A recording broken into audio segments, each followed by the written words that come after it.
Como que ahora entiendo a quienes tienen problemas con esta serie. Sean todos bienvenidos al segundo episodio de mi podcast hablando sobre la serie Chespirito, sin querer queriendo, se me había ido el nombre por un momento, que es la bioserie de la vida de Chespirito. Sé que es redundante, pero sonaba raro decir que es la bioserie de Chespirito. Como sea. ¿Por qué dije eso al principio? Porque estos episodios me generan sentimientos encontrados. Como que no parecen tener confianza en que la historia en sí de la vida de Chespirito es lo suficientemente interesante, por lo que es obvio que inventan cosas a un punto que ya deja de ser simplemente instrumentos narrativos, sino que tú te das cuenta que es intencionalmente para hacer una historia más divertida de la que es. O mejor dicho, sí, eso igual va por los instrumentos narrativos, pero como que es demasiado notorio que las cosas no son así, no fueron así.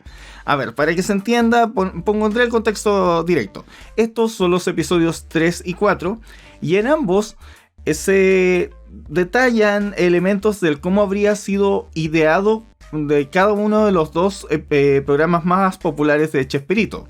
En el 3, el Chapulín Colorado, y en el 4, el Chavo del 8. Que ese es como el punto grande, culmine, que de aquí seguramente se desarrolla ya toda la recta final de la serie. Y sobre todo en el de Chapulín, es extremadamente fantasioso. A ver, parte del episodio con todo este asunto del heroísmo, de que Roberto Gómez Bolaños tiene miedo, pero entiende de que la valentía es superar el miedo. Y hay toda una discusión sobre el tema de que los superhéroes normalmente no tienen miedo porque tienen superpoderes, lo cual no es totalmente real, pero es la imagen general que se tiene. Y lo cual lo combinan con este concepto de que Chespirito necesitaba algo que lo salvara, porque después de renunciar a los supergenios de la mesa cuadrada porque no estaba de acuerdo con la dirección artística que le estaban dando, entonces tenía que inventar una gran idea que se la aceptaran, porque de lo contrario iba a perder ese puesto contra otras personas. Y hay toda una historia sobre que el Chapulín Colorado surge así en ese momento exacto y hacen un piloto a escondidas y que fuerza incluso al gerente del canal o lo que sea que es el tipo con el que habla, como que lo fuerza a que vea su piloto a pesar de sus negativas, y entonces queda tan sorprendido que va el Chapulín Colorado, que se convierte en un mega éxito. El tema es que así no pasó. Cualquier persona con algo de conocimiento que se dé un tiempo de meterse en las wikis de esto, sabe que el Chapulín Colorado ya existía en los Supergenios de la Mesa Cuadrada. Era un segmento en los Supergenios. Así que toda esa historia es mentira.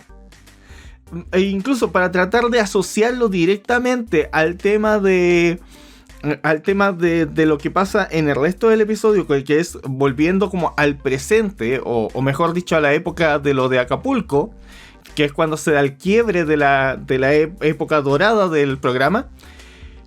Entonces hacen como que el que estaba ahí apoyándolos en Enrique Segoviano, y Enrique Segoviano, según entiendo, se une posteriormente. O sea, es importante después en el show de Chespirito, pero el programa existía de antes. Entonces como que hay una mezcla de cosas ahí, fechas que no calzan en absoluto. Y de verdad, tú te das cuenta de que todo eso es inventado, porque es demasiado específico. Tratan de darle una tremenda epicidad cuando realmente no fue así. Insisto, el Chapulín Colorado ya existía en los Supergenios de la Mesa Cuadrada, y cuando se decidió dejar de hacer los Supergenios de la Mesa Cuadrada, se pasa al programa Chespirito, que continúa con esto, o sea, continúa con el Chapulín y se introducen nuevas cosas. También, con tal de dar como una cosa de peligro, de ¿cómo se llama? De drama, de ¿cómo podríamos decirlo? De conflicto. se introduce un personaje llamado Víctor Palacios, que representa a otros comediantes de la época como la posible persona que le va a quitar el puesto a Chespirito, y nos lo presentan como un tipo desagradable, como con un cierto nivel de ego. Este tipo nunca existió, y lo raro es que cuando lo presentan incluso nos muestran que el ejecutivo este, que ya se me olvidó su nombre, que no existe tampoco, incluso le presenta a su escritor. Y dice, él es el mejor escritor de México, te va a hacer la mejor comedia, y con eso, así que bienvenido, vas a tener esto. Y la idea de Chespirito es que antes de que Palacio se tome el puesto que le corresponde a él, entonces ahí hace esto y crea el Chapulín Colorado, y es lo que queda en su lugar. Y lo chistoso es que la historia con Víctor Palacios nunca se resuelve. O sea, Víctor Palacios no, al ser como el antagonista medio villanesco aquí, no ve como, ¿qué? ¿Eligieron al Chapulín Colorado? ¿Pero qué me dijiste? ¿Qué sé yo? ¿Y las promesas que me hiciste? No, lo siento, es que la genialidad de Chespirito... No, nada. El personaje de Palacios desaparece en ese momento. Hay cosas interesantes, como por ejemplo que juegan con lo de que en un momento Graciela y él eran muy unidos, al punto que ella era capaz de hacer cualquier sacrificio, entre Roberto y Graciela, perdón.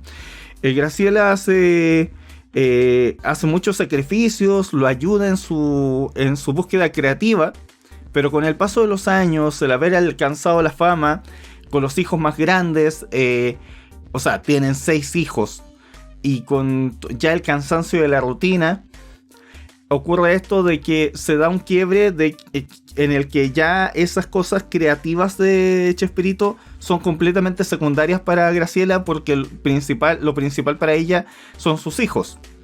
Y pareciera de que en ese sentido hay como una desconexión entre ellos, donde Chespirito quiere que le preste atención, y es ahí, al sentirse un poco dejado de lado por la rutina, por los hijos, por todo, es que ve ese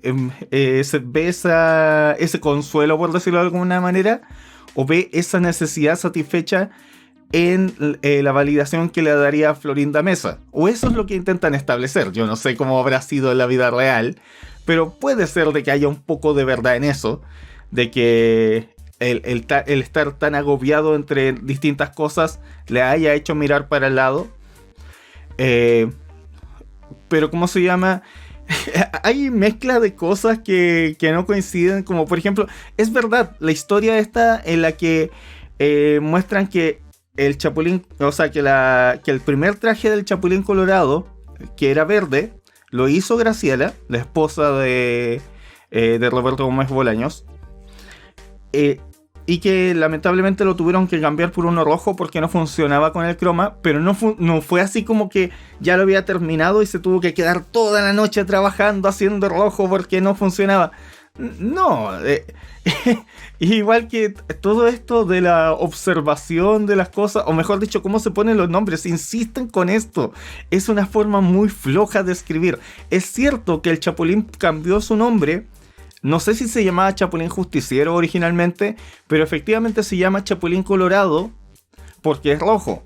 Pero no es porque su hija le haya hecho un chiste donde dijo ¡Colorado!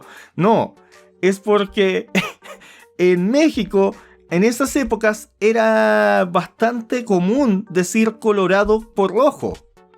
De hecho, hay una película de Cantinflas, si no me equivoco, es El Embajador, Señor Embajador, donde, bueno, juegan con el asunto político, y están los capitalistas, los verdes, el color del dinero, versus los colorados, que eran los socialistas, los comunistas, que en vez de decir rojos dicen los verdes y los colorados. Ya era típico decir colorado en México en esas épocas para referirse a rojo. No sé si lo sigue haciendo ahora, no soy mexicano, así que díganme, pero siento que es tan forzado cuando intentan que todo tenga un origen épico. A todo le agregan un origen adicional que no es real. Insisto, sí, se llama Chapulín Colorado porque es rojo y originalmente iba a ser verde. Eso ya ha sido establecido montones de veces. pero como que no, como que intentan hacer como que todo tenga un origen importante o todo tenga un origen legendario y no tiene por qué serlo. Y este episodio, a pesar de que es entretenido, se nota que no tenía mucha sustancia. Van alargando, agregan cosas que no llegan a nada. Y está ese grillo en CGI. A ver, yo entiendo que puede ser muy cruel el atar a un grillito de verdad con un hilo y para que posicionarlo en un lugar y después dejarlo irse en la escena, y sería muy complicado poner un grillo y esperar que no salte en medio de la escena. Pero preferiría que hubiese sido algo así como, no sé, Roberto Gómez Bolaños andando por las calles, viendo revistas de superhéroes o viendo un programa de televisión de superhéroes y que la conversación se diese en ese sentido.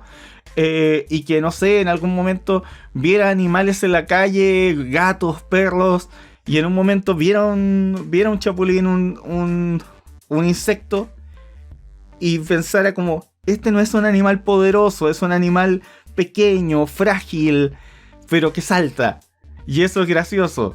Podrías haberlo expresado de distintas maneras, pero la idea de que, justo había un chapulín en su escritorio.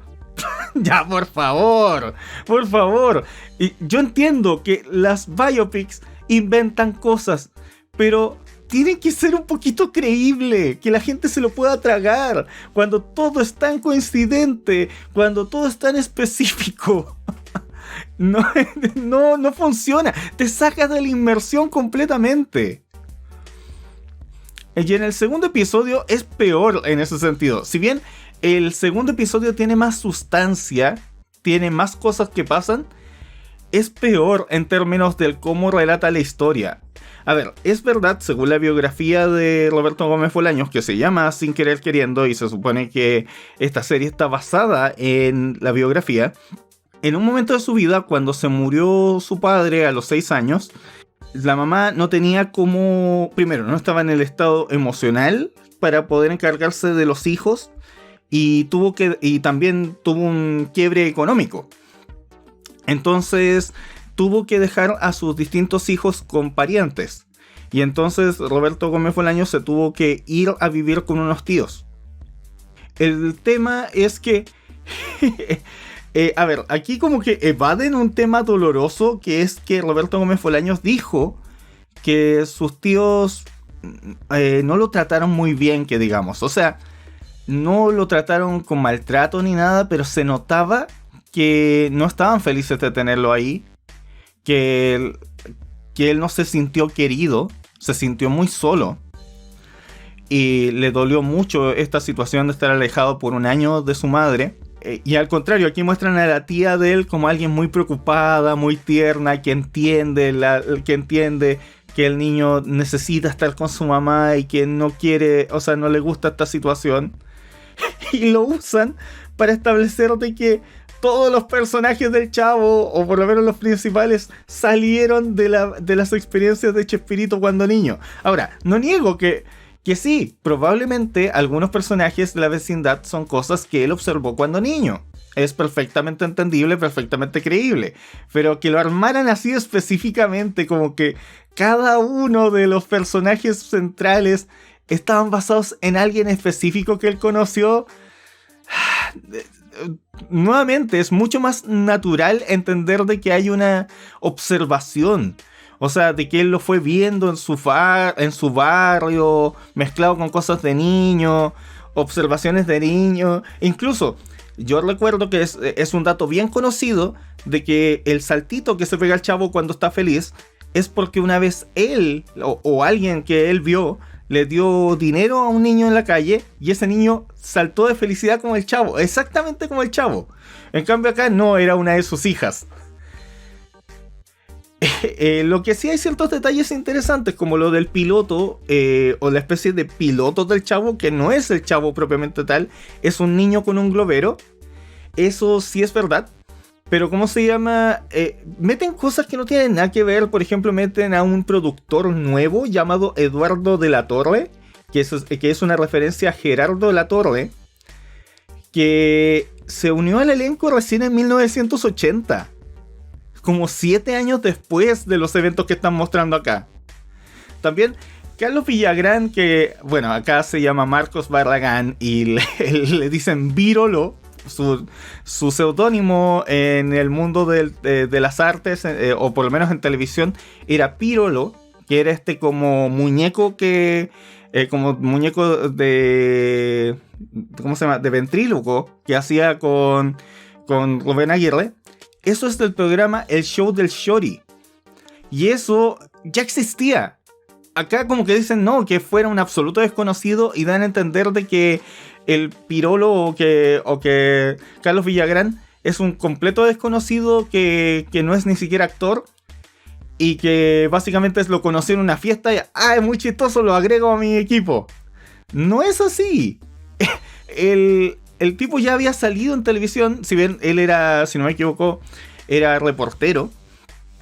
Y efectivamente no es actor de profesión, pero ya tenía cierto nivel de experiencia en televisión, ya llevaba años y era conocido como Pirolo. No era una gran estrella, eso es verdad, pero no es como que nadie lo conociera. También un punto que incluso me desagrada un poco es que ya reúne a todos estos actores que son medianamente desconocidos, que va en contra de los deseos del jefe, que quería actores reconocidos para pegar a la competencia con una serie de famosos. Que eso puede sí haber pasado realmente, de que él prefiriera tener gente con la que él sintiera una química, de que se adaptaran a los personajes que él quería hacer, en lugar de simplemente estar llamando famosos. Eso es muy probable que haya pasado. Pero en un momento ya los reunió a todos y es como, ok, pero yo te meto a Angelina Fernández y tienes que inventarle un personaje y así se lo inventa al instante.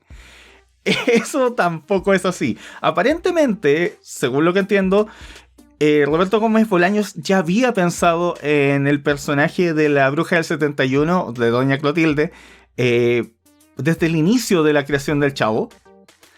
Y ahí, ya habiéndose establecido un poquito el programa, después de varios episodios, fue ahí donde estaba buscando a alguien y fue Ramón Valdés el que la invitó a ella. Y ella sí era una actriz reconocida.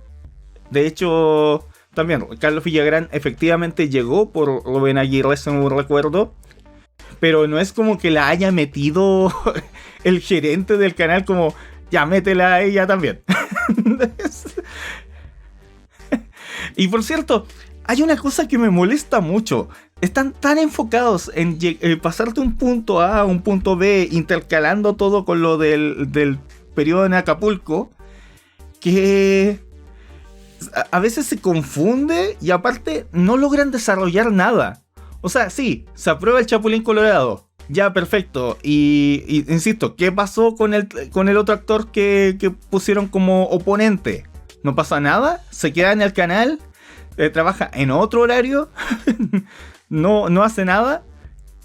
O lo del Chapulín Colorado, ya, salió el Chapulín Colorado, pero ¿y qué pasa con él más adelante? ¿Le gustó mucho a la gente? ¿Continuó? Porque cuando recluta a Margarita, que es Florinda Mesa, hablan del show de Chespirito, que es lo que es posterior a los supergenios de la mesa cuadrada. Porque, hizo El Ciudadano Gómez, hizo los supergenios, se acabó los supergenios, que ya tenía segmentos cómicos más allá de la parte en la que salen ellos en la mesa, y uno de ellos es el Chapulín Colorado. Empieza el show de Chespirito. Y es ahí donde ahí de hecho están los caquitos que los mencionan. Y de ahí es que parte lo de El Chavo más adelante. Ahora, porque sí, pasa lo que muestran en la serie, de que cuando se va Rubén Aguirre se acaban los caquitos y tienen que inventar nuevos personajes, y es ahí cuando inventa El Chavo. Y por cierto, Edgar Vivar tampoco estaba en el equipo al inicio. Fue agregado un poquito después, casi al inicio, pero era incluso presentado como invitado especial. No era planteado como uno de los personajes centrales al inicio. Entonces, como que hay una cosa de tratar de que sea todo súper épico y que ya desde el primer capítulo están todos los personajes reconocibles. Y no es así, es una cosa más gradual. Va de a poco. Y lo cual choca con el hecho de que sí parten mostrando los trajes distintos que tenían al inicio. Pero, a ver, fuera de eso, el set, especialmente en el del Chavo, es precioso. La serie, en términos visuales, está muy bien hecha.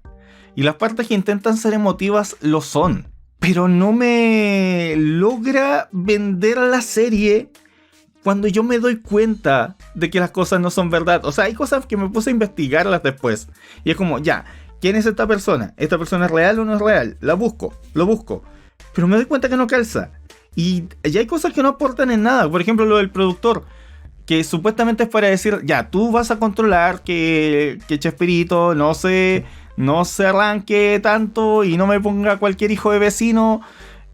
Pero al final no aporta nada al asunto que nos digan que ese es el productor. Porque primero, ese productor, como dije, se añade al elenco muchísimo tiempo después. Años después. Y en la serie no le pone ningún reparo real a Chespirito. O sea, tiene un par de diálogos nomás diciendo, no, pero es que no le puedo presentar esto al jefe. Pero al final no pasa nada. Al final nos muestran de que todo le salió bien a Chespirito. E insisto, se saltan tantas cosas. O sea, como que quieren mostrar mucho, pero al mismo tiempo no profundizan en nada. No vemos el éxito del Chapulín Colorado. No vemos qué pasa con sus supuestos antagonistas. No se nos explica la formación del show de Chespirito. No se nos explica qué son los caquitos. No los caquitos, los chifladitos. Y entonces como que nos hace pensar como que todo ocurrió así. Y todo como al margen de como, no, es que tiene que pasar esto, y todo con una supuesta oposición gigante. Donde, no, es que no hay presupuesto para hacer la vecindad. Es que no te voy a aceptar tu idea del Chapulín Colorado, pero al final sí. Y yo insisto, sí, yo entiendo que es para hacer una historia más entretenida, pero no me la compro, no la acepto. Y más allá del hecho de no saber, o sea, porque en algunos momentos yo no sé cómo era la historia o los sucesos realmente, pero investigando me doy cuenta que ni siquiera las fechas calzan en algunas cosas. Y acá me preocupa bastante qué va a pasar en los siguientes episodios. En general eso, hay una parte que es buena en el episodio 3, que es cuando está este choque que tiene con Enrique Segoviano, donde Segoviano se da cuenta de lo que está pasando entre Roberto y Florinda Mesa. Incluso nos hacen mención a que Carlos Villagrán ya estuvo con Florinda Mesa, lo cual... Es la estructuración de la serie lo que me incomoda. Porque ya si querías poner lo de el supuesto romance que tuvo Carlos Villagrán con Florinda Mesa, ve en orden. Yo entiendo que quieren saltar e ir al presente y hacer comparativas. Lo entiendo perfectamente. Pero como que en algunas partes se arruina eso. O sea, es como ya si me muestras después la relación que tienen Carlos Villagrán y Florinda Mesa en un punto intermedio, como que ya no me importa. Porque ya me mostraste que ya estaba con Enrique Segoviano para el momento que estaban grabando El Chavo en Acapulco. Pero sí es interesante la idea de establecer de que justo en el periodo de mayor éxito del programa es cuando ya se da el punto de quiebre, que por más que Chespirito salga a decir ustedes son como mi familia, se los debo a todos ustedes, bla bla bla, ya hay fisuras ahí. Y Carlos Villagrán se quiere ir, Florinda Mesa está criticando a la gente, y por cierto me parece un poquito sospechoso el cómo plantean a Florinda Mesa aquí en muchas cosas. No me extrañaría que ella, teniendo su carácter, teniendo a veces situaciones, porque por ejemplo, ¿cómo se llama? La chilindrina, María Antonieta de las Nieves, ha acusado de que ella era un poquito ¿cómo podría decirlo? Como deshonesta o mala onda con el resto. Por ejemplo, que aparentemente en un aeropuerto le pusieron un problema a Florinda Mesa por andar con unas pieles. Y señala a María Antonieta que esta ya había pasado por los controles y le dice, pero ¿y cómo a María Antonieta no le, no le dijeron nada? O sea, le echó al agua, la acusó y entonces le tuvieron que volver a quitar las cosas a María Antonieta. O sea, no se quiso quedar callada con tal de no tener la culpa ella sola, es verdad.